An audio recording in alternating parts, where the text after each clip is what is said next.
trabaho ko. Tapos nandito ang may sa hotel na to? Nasaan si Ron? Sandali lang.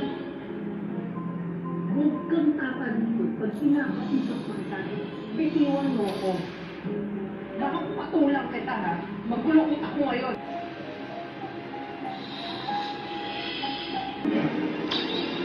Hindi na ako sa'yo tayo. Hindi ko ako si George. Pag naging sinasabi sa parang pumahalin mo ako sa George.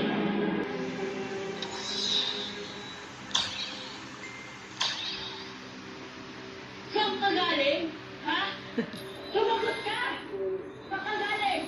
Sa hotel! Bait-bait mo sa akin. Kahit ilang ulit na kitang nireject, andyan ka pa din. At kahit ulit-ulit mo kitang nasaktan, di mo pa rin ako inikon. Natutulog ako sa bahay ng hotel! Walang sabi. Walang sabi. Walang sabi.